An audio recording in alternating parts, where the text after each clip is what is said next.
आज मैं आपको बताने जा रही हूँ रामायण में युद्ध का शंखनाद। जब हनुमान जी लंका में माता सीता का पता लगाकर वापस लौटते हैं, तब माता सीता ने अपनी पहचान के तौर पर हनुमान जी को अपना एक रत्न जड़ित आभूषण दिया था और प्रार्थना की थी कि वे इसे प्रभु राम तक पहुंचा दें।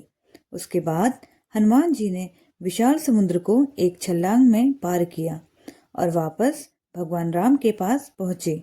उन्होंने अत्यंत आदर के साथ वह चूड़ामणि श्री राम को सौंपी और लंका में जो कुछ भी देखा था उसका पूरा विवरण विस्तार से सुनाया। युद्ध का शंखनाद। माता सीता की खबर मिलते ही श्री राम का हृदय भर आया। उन्होंने बिना समय गवाए लक्ष्मण जी को सैन्य अभियान के लिए तैयार होने का आदेश दिया। भगवान राम ने अपनी पूरी वानर सेना को आशीर्वाद दिया और लंका की ओर कूच करने का निश्चय किया। सेना का नेतृत्व मुख्य रूप से सुग्रीव कर रहे थे, जो वानर राज थे। उनके साथ अंगद और हनुमान जी जैसे महावीर योद्धा अग्रिम पंक्ति में थे। पूरी सेना अलग अलग समूहों में बटी हुई थी, जिसमें नील और नल जैसे शिल्पकार और सेनापति भी शामिल थे, जो युद्ध की रणनीति में निपुण थे। उत्साह और भक्ति का वातावरण। जैसे ही प्रस्थान की आज्ञा मिली, पूरी सेना में हर्ष की लहर दौड़ गई। श्री राम और लक्ष्मण के नामों की घोषणा होने लगी।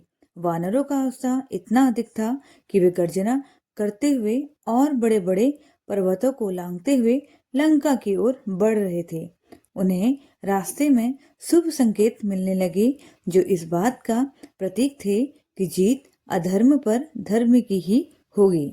श्री राम के आशीर्वाद के बाद विशाल वानर सेना जय श्री राम के नारों के साथ लंका की ओर बढ़ चली। रास्ते में सुग्रीव, हनुमान और अंगद जैसे योद्धाओं ने सेना का नेतृत्व किया। यह यात्रा उत्तर से दक्षिण की ओर थी। रास्ते में सेना ने घने जंगलों, नदियों और पहाड़ों को पार किया।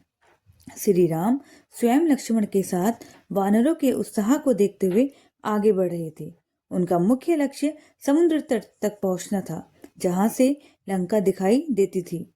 इस विशाल सेना के चलने से होने वाली गर्जना और धूल के बादल इतने बड़े थे कि इनकी सूचना लंका तक पहुंच गई, जिससे लंका के राक्षसों और रावण के दरबार में खलबली मच गई थी।